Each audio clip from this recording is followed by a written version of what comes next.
योग नगरी ऋषिकेश का यह लक्ष्मण झूला है। बहुत ही आनंददायक स्थान है, पवित्र स्थान है।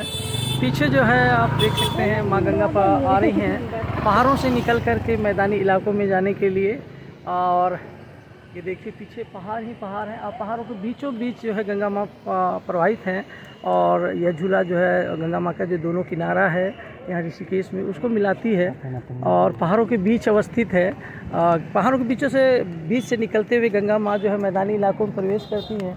और ऋषिकेश योग नगरी, देव नगरी, ऋषियों की भूमि है, इसलिए जो है इसका अपना महात्म्य है। यहाँ का जो गंगा जल है, गंगा जल बहुत ही पावन सा है। देखे हैं तो निर्मल सा जल जो है प्रवाहित हो रहा है और जिसके लिए हम लोग जो है चिंतन करते हैं। तो ऐसी चीज़ों के लिए जो है जो हमारी सरकार है, भारत सरकार है, हमारे प्रधानमंत्री माननीय नरेंद्र मोदी जी हैं, तो उनका चिंतन करते हैं कि उनका मानना है कि अगर हम गंगा को संरक्षित कर सकें, सुरक्षित कर सकें, तो जो हमारी आस्था है, हमारा विश्वास है, हमारी धार्मिक मान्यताएं हैं, जो विशेषकर भारतीय धर्म में चाहे वो बौद्ध धर्म हो, जैन धर्म हो, सिख धर्म हो या हिंदू धर्म हो, तो सब में ये मान्यता है कि हमारी जो नदियां हैं पवित्र होती हैं, पावन होती हैं।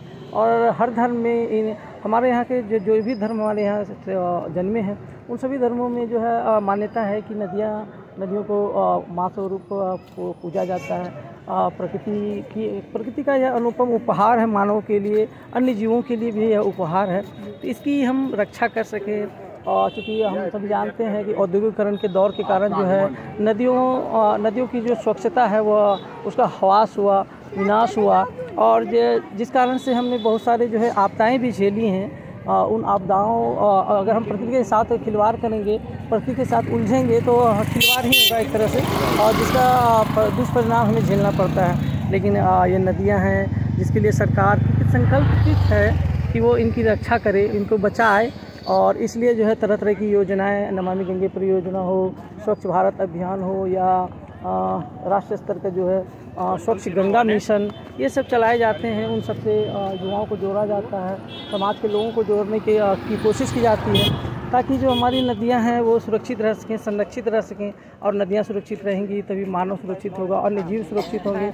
और जो जल ही जीवन है और गंगा तो हमारी माँ है जिनको हम लोग माँ के स्वरूप पूजते हैं। और वैसे भी भारत में जो गंगा नदी है वो भारत में जो बहती है तो भारत के जो क्षेत्र हैं, दो भागों को बांटती है एक तरह से। एक है उत्तरापथ कह सकते हैं, दक्षिणापथ कह सकते हैं, है ना।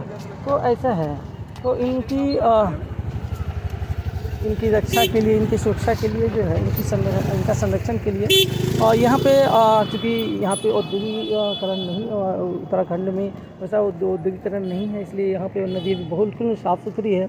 लेकिन जो अन्य क्षेत्र हैं जैसे उत्तर प्रदेश हो गए तो वहाँ जो है नदियाँ बहुत प्रदूषित हैं। उत्तर प्रदेश, बिहार और झारखंड होकर जब ये नदी गुजरती है तो वह प्रदूषित सी हो जाती है। तो ऐसी चीज़ों के लिए जो है जागरूक करने के लिए समाज जागरूक हो, समाज अपने नदियों की रक्षा के लिए आगे आए। तो ऐसी योजनाएं सरकार चलाती है, ऐसी कोशिश सरकार की होती है। तो हमारा भी एक प्रयास होना चाहिए कि हम नदी को बचा सकें, नदी की रक्षा कर सकें, है ना। तो ये अनुपम सा दृश्य देखिए गंगा नदी के किनारे, है ना। पहाड़ों पर जो है घर है, लोग रह रहे हैं, है ना। देखिए इतना ही योग नगरी ऋषिकेश से धीरज कुमार।